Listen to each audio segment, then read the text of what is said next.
শরীফ কামাবার।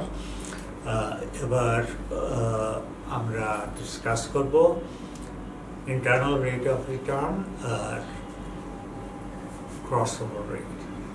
আমি আগের ক্যাশ ফ্লোগুলোই নিয়েছি, শুধু একটা ক্যাশ ফ্লো বাদ দিয়েছি, ফলে আগে যেটা ছিল আপনার 6 বছরের প্রজেক্ট, এটা এখন 5 বছরের প্রজেক্ট। একটা ক্যাশ ফ্লো বাদ দেওয়ার জন্য আমার নেট প্রেজেন্ট ভ্যালুটা নেগেটিভ হবে আর একটু তাড়াতাড়ি যদি আমরা নেট প্রেজেন্ট ভ্যালু প্রোফাইল করি। ইন্টারনাল রেট অফ রিটার্ন এর ডেফিনিশনে একটা অ্যাসাম্পশন আছে যে সব ক্যাশ ফ্লোগুলো যদি ইনভেস্টেড হয় ইনফ্লোগুলো, তাহলে তার উপরে return IRR internal rate of রিটার্নের সমান হবে। বেসিক্যালি এটা হচ্ছে implicit annual rate of return. এটা বের করা এখন এক্সেলে তো অত্যন্ত সহজ। আমরা যখন ছাত্র ছিলাম কখনো কখনো এটা বের করতে আধা ঘন্টাও লাগতে পারত, কারণ আমরা এক্স্যাক্টলি দেখে সবসময় বুঝতে পারি না যে কীরকম হতে পারে এবং আমাদের ইন্টারপোলেশন করতে হতো। ইন্টারপোলেশন করতে গেলে এই যে আগে যেটা দেখাচ্ছিলাম নেট প্রেজেন্ট ভ্যালু, আমার তখন জানতে হতো যে 37% নেট প্রেজেন্ট ভ্যালু কত, 38% কত, তার মাঝখানে কোনো একটা জায়গা যেখানে নেট প্রেজেন্ট ভ্যালু 0 হবে। যেখানে নেট প্রেজেন্ট ভ্যালু 0 হয় সেটাই হচ্ছে আপনার internal rate of return. Mathematical definition আমাদের ফাইন্যান্সে এটা হচ্ছে it is that rate that makes the present value of inflows equal to the present value of outflows. আমরা জানি এই পার্টিকুলার প্রজেক্টে present value of outflows is 230,000 আর প্রেজেন্ট ভ্যালু অফ ইনফ্লোজ বাকি যে কটা আছে আমাদের এরকম একটা রেট খুঁজে বের করতে হবে যেখানে তার সবগুলোর প্রেজেন্ট ভ্যালু সাম করলে 230,000 হবে। আমরা জানি এখান থেকে যেটা হতে হবে পুরনো নাম্বারের বেসিসে 37 to 38%। তাহলে আসেন এখন এটার IRR কিভাবে বের করবো। এখানে এক্সেলে অত্যন্ত সিম্পল। আপনি IRR বের করতে গেলে আপনি IRR ফাংশনটা ইনভোক করবেন। ফর্মুলায় যাই, ফাইন্যান্সিয়ালে IRR লেখা থাকবে, IRR আপনি সবগুলো ইনক্লুডিং 0 ইয়ার আপনি এখানে দেখালে এখানে অ্যান্সারটা চলে এসছে 33.52%। আমি যদি এখন দুটো ডিজিটে দেখাই, আপনি এখন যদি 33.52% এগুলোর প্রেজেন্ট ভ্যালু বের করেন, এটা হবে 230,000। কেমন? এটা হচ্ছে আমার implied annual rate of return. অ্যাসাম্পশনটা হচ্ছে যে এটা আমি ইনভেস্ট করলে এই পরিমাণটা রিটার্ন পাবো, এটার থেকেও আমি এই পরিমাণ রিটার্ন পাবো, অ্যান্ড সো অন। আমরা কিভাবে এটা ইউজ করি? কোম্পানির কস্ট অফ ক্যাপিটাল বলে একটা কথা আছে। IRR যখন ক্যাপিটাল কস্ট অফ ক্যাপিটাল থেকে বেশি হয়, নর্মাল প্রজেক্টের কথা বলছে, নর্মাল প্রজেক্ট যেখানে প্রথম ফ্লোটা আউটফ্লো আর সব ইনফ্লো, প্রথম দুটো নেগেটিভ হতে পারে, বাস্তবে এটা খুবই স্বাভাবিক, প্রথম 3টাও নেগেটিভ হতে পারে, কিন্তু সাইন চেঞ্জটা ফ্রম নেগেটিভ টু পজিটিভ একবারই হতে হবে। আর যদি এটা এক্স্যাক্টলি একবার না হয় তাহলে এটা নর্মাল প্রজেক্ট, তখন আমরা হয়তো IRR বের করতেই পারবো না, অথবা একাধিক IRR থাকবে। কেমন? যদি সাইন চেঞ্জটা 2বার হয় তার মানে 2টা আপ টু 2 IRR সম্ভব। কিন্তু আমরা নর্মালি ধরেন যে খুব বেশি হলে 5% থেকে ধরেন 80% ইন্টারেস্টেড হতে পারি যে এর মধ্যে কি হচ্ছে। এর থেকে বেশি হলে তো ভালো কথা, সেটা আমরা সে দেখলেই বুঝতে পারি। আমরা যদি নেট প্রেজেন্ট ভ্যালু প্রোফাইলে যাই, আমি হয়তো 39% পর্যন্ত নেট প্রেজেন্ট ভ্যালু ক্যালকুলেট করলাম। এখানে নর্মাল প্রজেক্টে এটা যদি পজিটিভ হয় তার মানে আইআরআর এটা থেকে বেশি হবে। যে কোনো রেটে আপনার নেট প্রেজেন্ট ভ্যালু পজিটিভ হলে নর্মাল প্রজেক্টে আইআরআর আপনার ডিসকাউন্ট রেট থেকে বেশি হবে। তো এখানে তাহলে আমাদের অ্যাসাম্পশন অনুযায়ী আমি অ্যানুয়াল রিটার্ন পাচ্ছি। এটা কিভাবে এটা ইউজ করব, ইন্ডিপেন্ডেন্ট প্রজেক্টে আমি যদি র্যাঙ্ক করি highest IRR at the top, next best and so on. IRR must exceed আপনার cost of capital, otherwise you are really not interested. আপনার আর অ্যানালিসিস করার কোনো জাস্টিফিকেশন নেই। নর্মাল প্রজেক্ট এর ক্ষেত্রে এটা হবে। যদি মিউচুয়ালি এক্সক্লুসিভ কেস হয় তাহলে আপনি দুটো থেকে একটা নেবেন, যেটা বড় সেটা নেবেন। এর মানে কিন্তু এই না যে আইআরআর আপনাকে সবসময় সঠিক ডিসিশনটা দেবে। যদি নর্মাল প্রজেক্ট হয় তাহলে হয়তো সঠিক ডিসিশনটা দেবে না। আর যদি একটা প্রজেক্ট ছোট হয় একটা প্রজেক্ট বড় হয় তাহলেও আইআরআর ভুল ডিসিশন দিতে পারে। একটু পরে দেখাবো কেমন। তো আমরা তো একটা আইআরআর বের করলাম, বের করাটা বেশ সহজ দেখতে পাচ্ছেন। কি করতে হবে, আপনি যেখানে আইআরআরটা লিখবেন, লিখে আপনি ফর্মুলায় যে আইআরআর ইনভোক করবেন, তখন ক্যাশ ফ্লো চাইবে। ক্যাশ ফ্লো ফ্রম 0 টু শেষ বছর পর্যন্ত সবগুলোই আপনি দেবেন, তাহলে একটা আইআরআর চলে আসবে। আমরা আগে যখন কোনো একটা রেট এক্সেলে বের করতে চাইতাম তখন আমাদের প্রেজেন্ট ভ্যালু, ফিউচার ভ্যালু আর টাইমটা দিতে হতো। আমরা কিন্তু এখানেও আইআরআর এর ক্ষেত্রেও কিন্তু সেই রকম একটা রেট বের করতে পারি, কিন্তু এইভাবে ক্যাশ ফ্লো থাকলে হবে না। কিন্তু যখন যে কোনো ক্যাশ ফ্লোই থাকুক না কেন, যদি নর্মাল হয় আপনি তাহলে আইআরআর বের করতে পারবেন বা রেট বের করতে পারবেন। ধরেন আমি এটাই কপি করে এখানে দেখাই,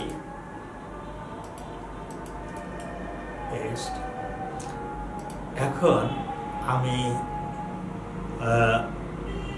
একটা রেট বের করতে চাচ্ছি যেখানে শুধু একটা নাম্বার এখানে আর টাইমের শেষে যে আর একটা নাম্বার, এটা ধরেন 4 লক্ষ টাকা। এরকম যদি মাঝখানে সব শূন্য, এটার আইআরআর কত বা রেট অফ রিটার্ন কত, এরকম হলে কিন্তু আপনি এই কাজটা করতে পারতেন। রেটটা হচ্ছে, ফর্মুলায় যাব, এখানে রেট আছে, আমার নাম্বার অফ পিরিয়ড এখানে 5, প্রেজেন্ট ভ্যালু হচ্ছে -230,000 আর ফিউচার ভ্যালু হচ্ছে 400,000। আইআরআর কিন্তু এখানে আছে 11.70%।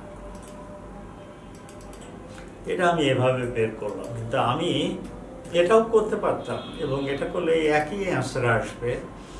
আমি ফর্মুলায় যাই, আইআরআর নিলাম, আমি এখান থেকে এই ভ্যালুগুলো করলাম, দেখেন যে 11.70 এখানেও এসছে। IRR mathematically basically annual rate of return.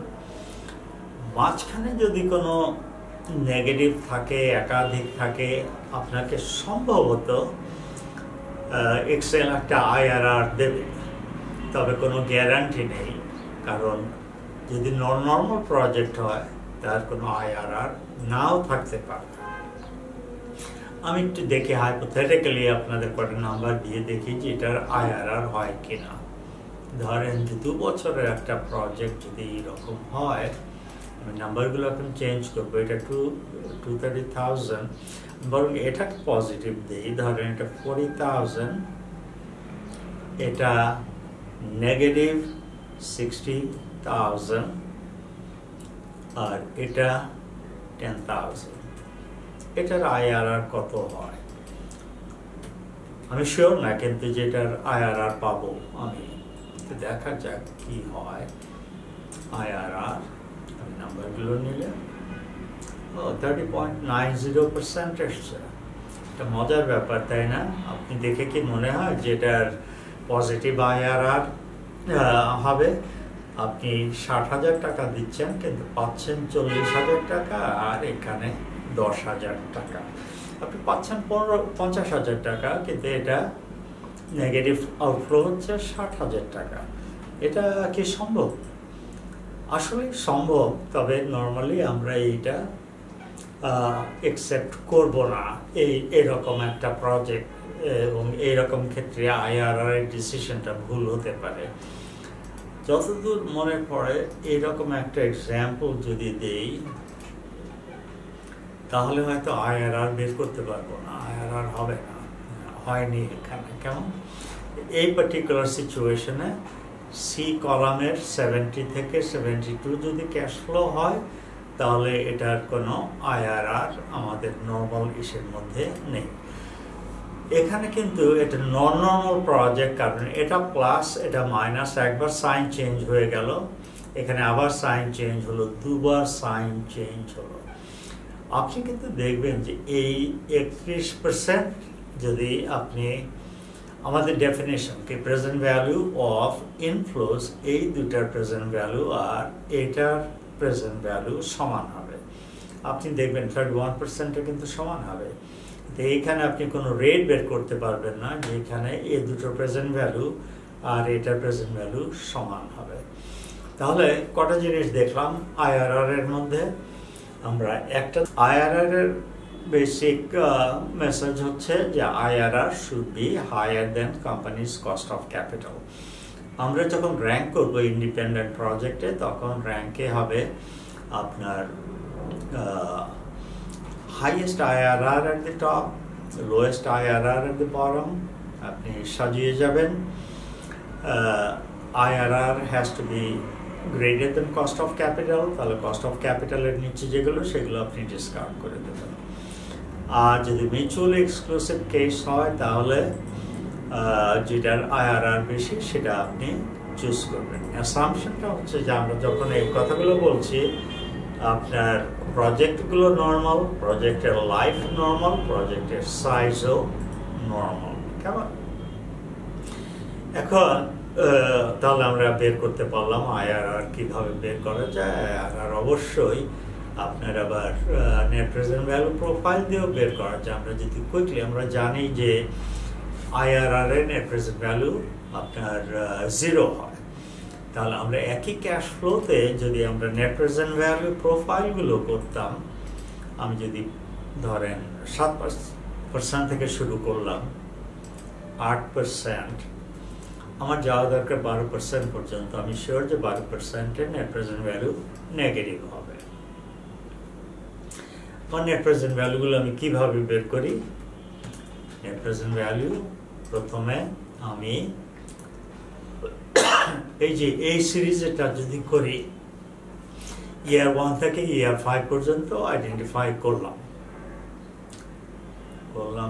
সেটা কোথায় গেল? এইখানে আমি কোথায় দেব সেটা দেইনি, সেটা আগে দিয়ে নেই, এখানে দেব। আমরা দেখতে চাই যে IRR 11.7 এটা কিভাবে বের করতে হবে বা করতে পারবো যদি ক্যাশ ফ্লোটা এইরকম হয়। সেই ক্যাশ ফ্লো আমরা পেয়েছি এই নাম্বারের উপরে ভিত্তি করে। তাহলে আমাদের নেট প্রেজেন্ট ভ্যালুগুলোর জন্য তাই করতে হবে। তো formula recently use net present value, আমি রেট এইখানে দিচ্ছি, আর আমাদের ভ্যালুগুলো এইখানে আছে। এবার এইখান থেকে শুরু করব এবং তারপরে আমি বিয়োগ দেব 30,000। আমার প্রথম নাম্বারটা এসছে 55.194। এখন আমি এটা ফিক্স করব।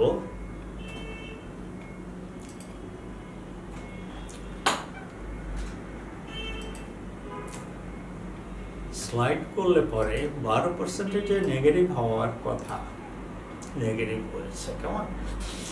যখন আমি net present value profile calculate করার চেষ্টা করি, তখন আমি আইআরআর করতে চাইলে আমি এই দুটো নাম্বার এর মাঝখানে কোনো এক জায়গায় আছে, আমি ইন্টারপোলেট করার চেষ্টা করব। এবং যদি গ্রাফটা আমরা করি তাহলেও সেখানে দেখা যাবে যে কোন জায়গায় আমার নেট প্রেজেন্ট ভ্যালু আছে। এই চার্টটা আমরা করি, আমাদের এই নাম্বারগুলো যাতে দেখতে পারি। কেমন? এখন সিলেক্ট ডেটা, অ্যাড এনপিভি, আর সিরিজ ভ্যালুজ গুলো হবে এইটা, রেট গুলো হবে এইটা। ওকে, এখন আমি জানি যে 12% আর 11%-এর মাঝখানে এই জায়গায় এসে আমি আইআরআর পাবো। কেমন? এরা এক্সেলে আইআরআর এই রেটগুলো যেভাবে দিয়েছে সেটা এক্স্যাক্টলি ঠিক নয়, এটা আর এই দিকে আসার কথা, ফলে এটা একটু ডিসেপটিভ হয়ে যাচ্ছে। কিন্তু আমাদের অ্যান্সারটা হচ্ছিল 11.7%, এখানে 11.7% ধরতে হবে। এইভাবে তাহলে আমরা আইআরআর বের করতে পারি। আবার কুইকলি একটু রিক্যাপ, আইআরআর করতে গেলে আমরা নর্মাল প্রজেক্টে ক্যাশ ফ্লোগুলো আইআরআর ফাংশনে লোড করব। লোড করলে পরে এরা দেখাবে আইআরআর কত %, সেটা কম্পেয়ার করব কস্ট অফ ক্যাপিটালের সাথে। আইআরআর বেশি হলে এটা ভালো project, IRR cost of capital থেকে কম হলে এটা প্রজেক্টটা ভালো নয়, অ্যাকসেপ্ট করা যাবে না, ফান্ড করা যাবে না। আইআরআর যখন করা হলো তখন আমরা এরপরে যাব ক্রসওভার রেট বের করতে। কেমন? তো ক্রসওভার রেট ওই নেট প্রেজেন্ট ভ্যালু প্রোফাইলের দিকেই তাকাবে। আপনার দুটো প্রজেক্ট আছে, দুটো প্রজেক্ট আপনি একই ফিগারের উপরে দেখাবেন। আমি এরকম একটা নতুন একটা ক্যাশ ফ্লো বানাই। আমাদের জব এখন হচ্ছে ক্রসওভার রেট করা। ক্রসওভার রেট হচ্ছে সেই রেট যেখানে দুটো প্রজেক্টের নেট প্রেজেন্ট ভ্যালু সমান, এমন একটা ডিসকাউন্ট রেট যেখানে নেট প্রেজেন্ট ভ্যালু সমান। এটা ধরে আমি ক্যাশ ফ্লো বি করলাম। আশা করি এবার আমরা ক্রসওভার রেটটা দেখাবো। এই জন্য আমাদের নতুন করে প্রজেক্ট ক্যাশ ফ্লো দেওয়া আছে, ক্যাশ ফ্লো এ আর ক্যাশ ফ্লো বি। আমরা এখন নেট প্রেজেন্ট ভ্যালু প্রোফাইলটা ক্যালকুলেট করে দেখাচ্ছি যেভাবে আগে করেছি। আমরা এনপিভি চুজ করব, এখান থেকে চুজ করে রেটটা রেফারেন্সে থাকবে, ভ্যালুজগুলো এখান থেকে করে আমরা বিয়োগ দিচ্ছি 230,000।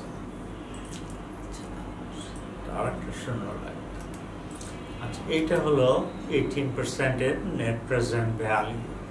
আমাদের এই দুটো নাম্বার ফিক্স করতে হবে।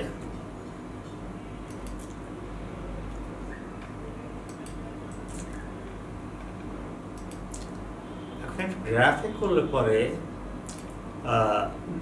জিনিসটা দেখা যাবে আরো ক্লিয়ারলি। আমরা বি এর নেট প্রেজেন্ট ভ্যালু প্রোফাইলটা করি, রেট হচ্ছে এটা।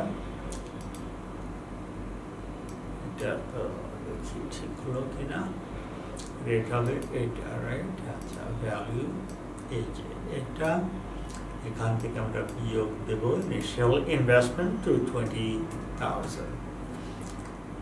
তাহলে আমরা পাচ্ছি 31। এটা আবার ফিক্স করি।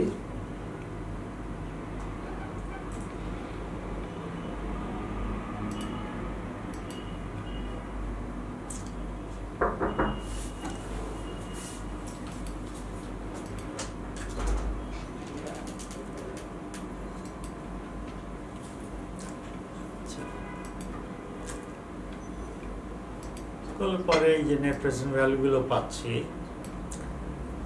যদি খেয়াল করে দেখেন এইখানে এই নাম্বারটা বড় কিন্তু এটা ছোট, আর এখানে এসে এটা ছোট আর এটা বড়, তার মানে উল্টে গেছে। এটা ভালোভাবে দেখা যাবে আমরা যদি এই দুটোর নেট প্রেজেন্ট ভ্যালু প্রোফাইলটা গ্রাফে করি। তো এখানে ধরেন একটা যদি ইনসার্ট করি এই নাম্বার নিচে নিয়ে আসি এটা, আর এখন সিলেক্ট ডেটা করলে আমরা প্রথমে অ্যাড দিচ্ছি net present value of A,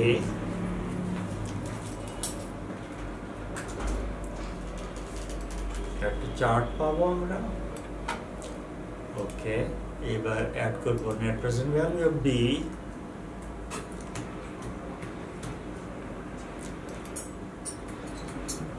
series value হচ্ছে এটা,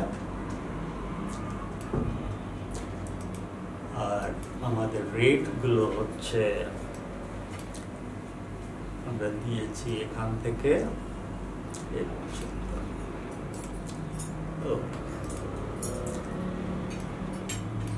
এখন দেখতে পাচ্ছি এইটা হচ্ছে ক্রস ওভার পয়েন্ট।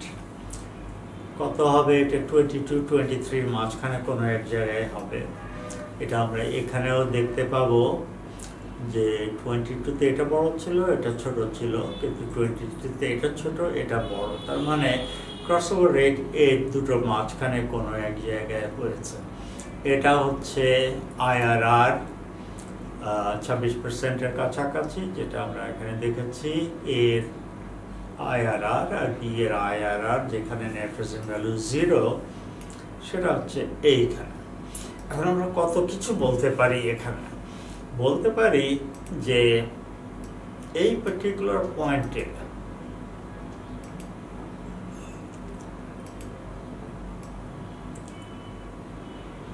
আপনার কস্ট অফ ক্যাপিটাল যদি লেফটে থাকে, 22%-এর কম থাকে, তাহলে ব্লু লাইন যেটা হচ্ছে আপনার প্রজেক্ট এ, সেটার নেট প্রেজেন্ট ভ্যালু বেশি পাওয়া যাবে। তাহলে একদম 0 থেকে এ পর্যন্ত আসলে প্রেফার্ড, মিউচুয়ালি এক্সক্লুসিভ কেসে প্রেফার্ড চয়েস হচ্ছে প্রজেক্ট এ। তারপর কস্ট অফ ক্যাপিটাল যদি 22%-এর বেশি হয়, তাহলে বেশি নেট প্রেজেন্ট ভ্যালু আসবে প্রজেক্ট বি থেকে, তখন প্রেফার্ড প্রজেক্ট হবে বি। আরও বলতে পারি যে 26% হচ্ছে এর নেট প্রেজেন্ট IRR, তার মানে ব্রেক ইভেন রেট 26%। আপনি এটা ইনভেস্ট করতে পারেন as long as you will limit your cost of capital to 26%। এটার ক্ষেত্রে 28%। এবং between this and this point, the only project যেটা viable সেটা হচ্ছে প্রজেক্ট বি। যখনই এই ক্রসওভার রেট একটা পজিটিভ এনপিভিতে হয়, তখন কিন্তু আমরা বলতে পারবো না IRR এর বেসিসে যে কোন প্রজেক্টটা ভালো। আমাদের নেট প্রেজেন্ট ভ্যালু ক্যালকুলেট করতেই হবে at the companies cost of capital. তো এখানে তো আমি এক্স্যাক্টলি জানতে পারছি না কত ক্রস ওভার রেট। আমার কিন্তু একটা উপায় আছে যেখানে আমি ক্রস ওভার রেট বের করতে পারি একটা এক্স্যাক্ট নাম্বার। সেটা কিভাবে করব? সেটা করব এইভাবে যে আমি একটা কলাম করব যেখানে আমি লিখব cash flow A minus cash flow B. এখন এটা cash flow B minus cash flow এও হতে পারে। আমার প্রেফারেন্সটা হচ্ছে যে প্রথমে যদি নেগেটিভ নাম্বার থাকে তাহলে ভালো হয়, না হলেও যে চলবে না এমন কোনো কিছু না। আপনি যেভাবেই করেন বি মাইনাস এ বা এ মাইনাস বি, আপনি আপনার অ্যান্সার ঠিক মতোই পাবেন। So let's do this subtraction. তারপরে সবগুলো ডিফারেন্স যখন আপনি বের করবেন, আপনি যদি এই নাম্বারগুলোর IRR বের করেন, সেটাই হবে ক্রস ওভার রেট। এখানে 22.19, এটা দেখে আমি বলতে পারছি যে এটা হচ্ছে 22.19। 0.19, এইটাই হচ্ছে ক্রসওভার রেট। এই নেট প্রেজেন্ট ভ্যালু প্রোফাইলটা আমি মনে করি যে খুবই ইনফরমেটিভ, যে কোনো ইনভেস্টমেন্ট প্রপোজালে এটা থাকা উচিত। আপাতত এটা এখানেই শেষ করব। এরপরে আজকে আরেকটা বাকি আছে, যেটা করব সেটা হচ্ছে যে modified internal rate of return. সেটা এক্সেলে তো খুব সহজ, আর ম্যানুয়ালি করতে গেলে একটু কঠিন হবে। আশা করি আপনারা এক্সেলে এটা করতে পারবেন। তো থ্যাংক ইউ ভেরি মাচ, আপাতত বিদায় নিচ্ছি।